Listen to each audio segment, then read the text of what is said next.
Alors, je pense qu'on est prêt à commencer. Je m'appelle Léo, directeur produit dans le cadre de l'équipe d'ingénierie de la plateforme sécurisée. Nous protégeons les fonds de nos clients. Et je vais vous parler un petit peu de la manière dont on utilise le MPC, le calcul multipartite, pour protéger les fonds. J'espère que cette session sera intéressante. Alors, de quel défi parle-t-on? Comme l'a dit récemment notre PDG, si Coinbase était une banque, nous serions probablement une des plus grandes banques aux États-Unis en matière d'actifs. J'aime l'analogie avec les banques, mais lorsqu'on réfléchit à une banque, en fait, il s'agit d'un grand livre qui réunit des actifs, des prêts, alors que le crypto-actif, c'est l'actif lui-même. Et donc on est plus Fort Knox qu'une banque en fait, on protège les actifs.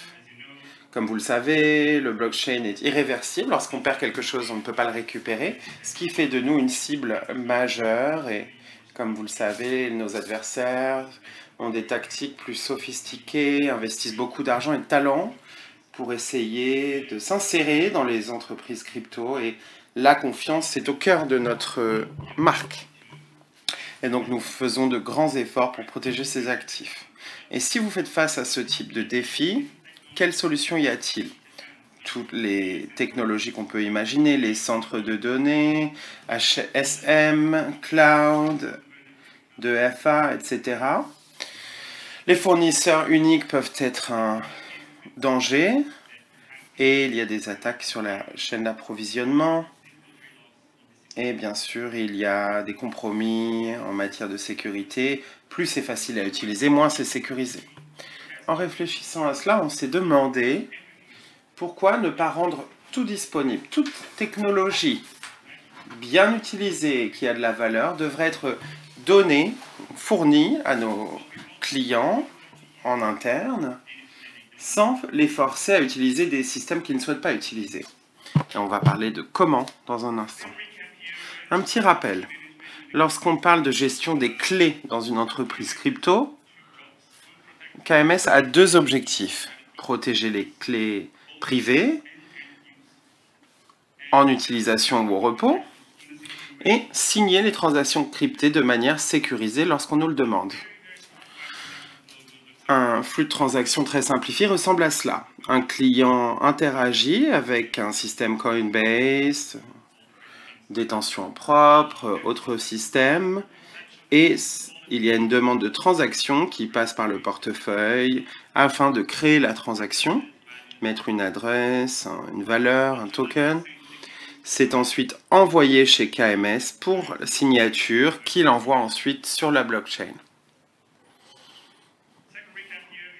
Deuxième résumé, MPC, donc c'est une technique de cryptographie qui permet de faire un calcul entre différentes parties, différentes entités, et ces entités apportent leur contribution, mais les préservent. Elles ne sont pas révélées durant le calcul. Si on transfère cela au monde crypto, eh bien, ce sont des clés privées qui sont distribuées, coupées en parts. Chaque entité détient une part et afin de créer une signature de transaction, on passe par un protocole MPC et chaque entité collabore avec sa propre part de la clé. Et donc chaque part ne quitte jamais l'entité ou la partie concernée. Et surtout, si là vous avez trois parties dans cet exemple, si vous récupérez une part ou deux parts, vous n'avez aucune connaissance de la clé. Et donc c'est ce concept qui permet de travailler où il n'y a pas de point de compromis unique. De plus, la clé privée n'a jamais existé dans le processus. On signe une transaction sans jamais récupérer la clé complète. Alors, on a ce qu'on appelle le MPC, et en plus de cela, on suit ces principes. Bien sûr, la sécurité est au-dessus de tout. Coinbase a beaucoup grandi depuis 10 ans maintenant, et il y a beaucoup de technologies anciennes qui avaient été créées pour des utilisations spécifiques par le passé. Et un des aspects clés, c'est que nous souhaitions avoir un processus qui serve pour les processus à venir. En matière d'efficacité, chacun a des ressources limitées, il faut bien les utiliser afin d'améliorer la sécurité des systèmes. La flexibilité, c'est une innovation clé, je vais beaucoup en parler, comment configurer des capacités pour différents cas d'usage. C'est vraiment au cœur de notre proposition. La rapidité, la meilleure, que ce soit des portefeuilles très rapides pour la vente, il peut y avoir des frictions, peu importe, en fait, c'est le système le plus rapide pour chaque cas d'usage. Enfin, permettre aux entreprises d'avoir de bonnes performances, pouvoir suivre leur SLA, la conformité qui est un sujet majeur cette année, la localisation, il y a beaucoup de demandes pour que les fonds soient localisés et les systèmes de détention en propre ou non. Une fois encore, ici, la customisation est cruciale.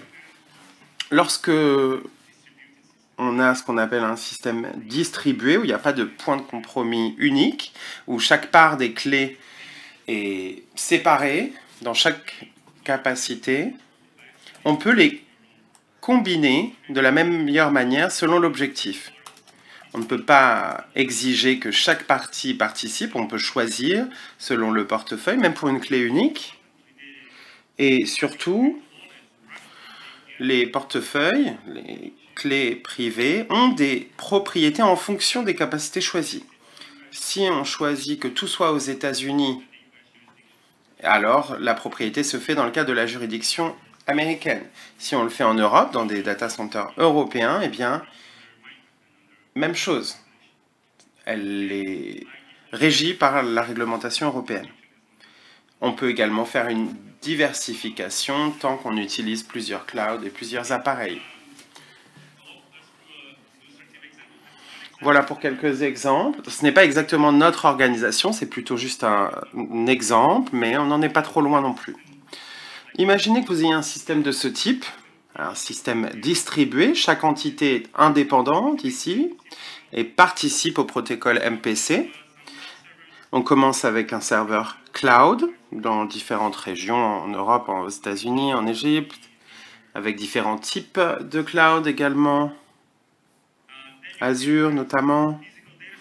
Ensuite, on peut avoir des centres de données physiques. Et cela donne cette protection physique. Il n'y a pas besoin d'accéder seulement à un serveur en ligne, il faut s'intégrer à un serveur physique. Il y a également des systèmes en temps réel, de la détection de fraude sur la blockchain. Vous pouvez le faire avec vos employés ou en ligne, donc ça permet également une distribution géographique, ce qui rend plus difficile de s'ingérer dans les secrets de l'entreprise, où il suffit de cliquer sur un bouton et participer au processus de signature, donc de manière manuelle. Et enfin, on peut demander ou faire participer les clients à la protection de leurs actifs. Voilà pour l'organisation. Et je permets aux clients de choisir le système qu'ils souhaitent. Si quelqu'un me demande simplement une hotkey, alors il suffit d'utiliser 2 serveurs en ligne, pas d'intervention manuelle, pas de serveur physique. Ça se fait entre vous-même et les États-Unis et vous pouvez signer des millions de transactions à la minute. Plusieurs équipes pourraient également dire « Je souhaite utiliser un serveur en ligne et un serveur du client, que ce soit un téléphone ou un ordinateur. » Et à partir du moment où vous partagez ça avec Coinbase, vous pouvez donner une détention en propre, c'est-à-dire sans collaboration du client, on ne peut pas signer. Si ensuite on choisit une clé manuelle, notamment aux États-Unis, vous choisissez le serveur aux États-Unis, utilisez l'IA, mais également un appareil où ils doivent cliquer manuellement pour la signature. On peut être créatif, on peut également utiliser toutes ces options pour une protection maximale avec ce qu'on appelle un coffre, une clé coffre pour des portefeuilles existants.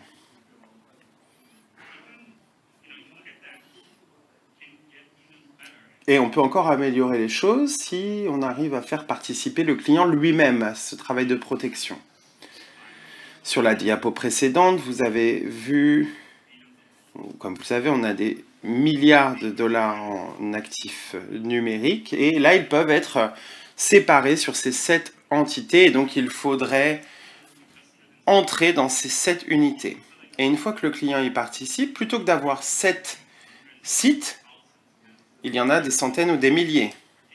Si chaque client participe à la protection de ses fonds, même s'il y avait une attaque sur toutes les capacités d'infrastructure de Coinbase, on ne peut rien faire si le client n'y participe pas. Et donc ça, c'est un concept très fort que nous offrons. Si le client détend une part de la clé, on ne peut pas signer une transaction sans sa participation, ce qui augmente la sécurité et l'utilisabilité du système de manière majeure. Adapter la sécurité. Si des réglementations demandent de plus en plus de mesures de sécurité, si on déploie quelque chose au niveau local, au Brésil par exemple, et qu'on donne le contrôle de l'entité à l'unité brésilienne de Coinbase, alors ils peuvent arrêter la transaction s'ils le souhaitent. Ça, c'est une demande de la réglementation. Ça donne un contrôle local tout en préservant la sécurité mondiale du système.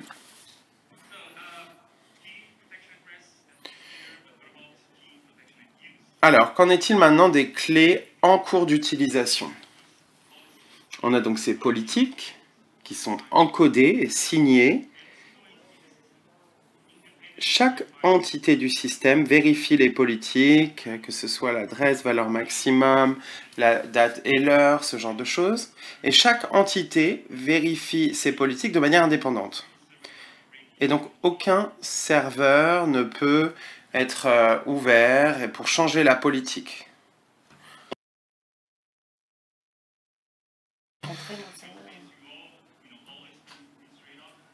Alors, bien sûr, il y a toujours des inconvénients en matière de rapidité, de facilité d'utilisation et de sécurité.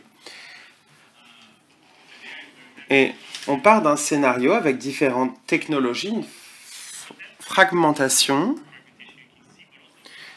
et ça crée également une frontière, et c'est lié à l'utilisation des ressources, encore une fois. Si on fragmente ces ressources et qu'on investit dans différents systèmes que tout le monde ne peut pas utiliser, eh bien on crée des barrières, des frontières. Si on unifie tous ces systèmes dans un système unique et que tout est disponible pour tous vos clients, alors tout d'abord, on recule cet obstacle, ce qui rend l'utilisation beaucoup plus facile et meilleure.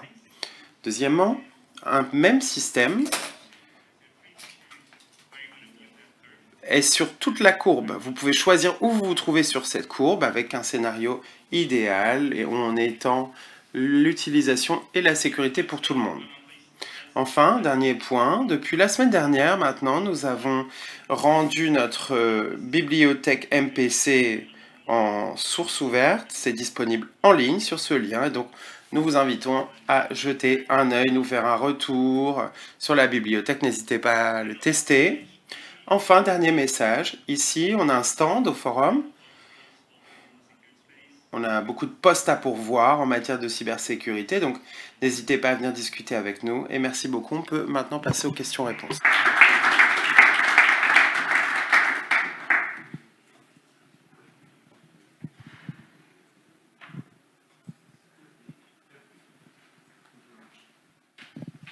Yes, thank you very much for this presentation. Merci beaucoup pour la présentation. Une question concernant le rôle de l'utilisateur.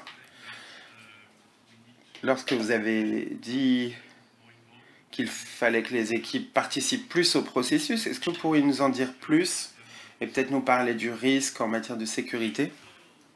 An interesting thing. Ce qui est intéressant,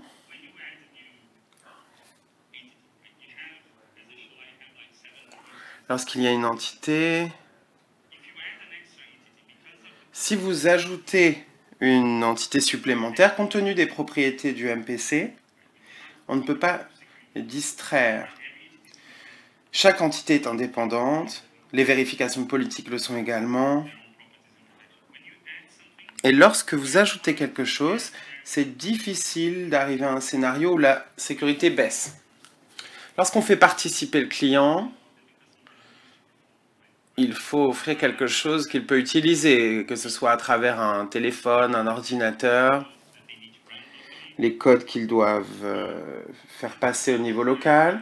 Et là, c'est par exemple un scénario où le client est une institution à ses propres serveurs, où on peut avoir un utilisateur avec son téléphone qui doit juste cliquer dessus. Mais dans les deux cas, même si l'appareil est volé ou que la clé n'est pas bien gérée par le client, ça ne change pas la sécurité du système lui-même parce que chaque part est indépendante. Si on force l'entrée d'une entité, ça n'impacte pas les autres. Donc lorsqu'on ajoute une nouvelle entité comme le client et qu'on lui vole la clé, la part de la clé, eh bien ça ne donne aucune connaissance sur la clé. Et lorsqu'on fait participer le client, eh bien oui, tout à fait, il y a des cas de serveurs. On ne le fait pas pour toutes les entreprises. Ce serait difficile, mais pour les institutionnels, souvent on les fait participer.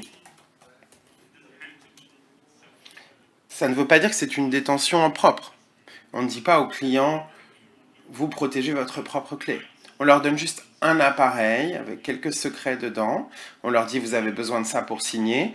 Et ensuite, en interne, on peut récupérer la clé. Donc ce n'est pas une détention propre à 100%, à moins que ce soit le choix du client. Est-ce que j'ai répondu à votre question?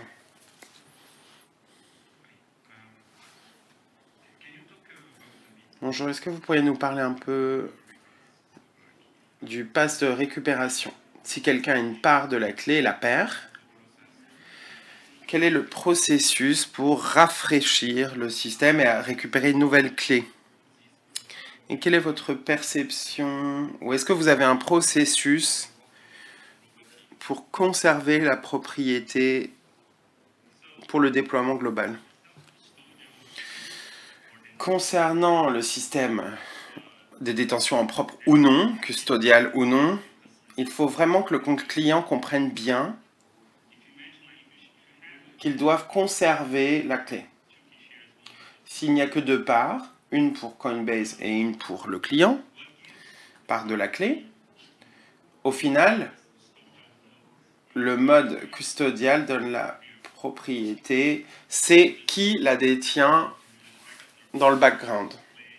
Les backups sont également partagés, on a besoin de différentes parties qui collaborent pour récupérer la clé, mais il y a plus d'humains qui participent, il y a un processus de récupération, des sauvegardes, mais si nous avons la possibilité de récupérer les clés, si c'est nous qui avons la sauvegarde, alors c'est une solution custodiale. On peut même détenir les sauvegardes, mais donner une clé de décryptage au client, ce qui crée une détention en détention propre. Et donc même lorsqu'on partage avec le client, la question c'est qui peut récupérer la clé, c'est ça qui est au cœur.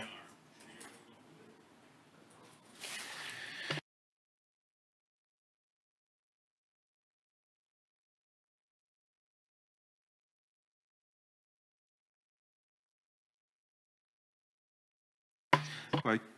Merci pour la présentation, c'était très clair. Je souhaiterais savoir quelle est votre approche chez Coinbase en matière de sécurité utilisateur lorsqu'il souhaite interagir avec un protocole extérieur, DFI par exemple. Est-ce qu'il y a un filtrage ou des limites pour les institutions, pour les protéger d'éventuelles arnaques ou de faux sites internet? Alors moi je ne travaille pas à ce niveau-là, mais nous avons plusieurs solutions, notamment en institutionnel. On a des détentions en propre qui sont plus limitées sur ce qu'il est possible de faire, d'exécuter. Mais on a également des solutions en détention propre.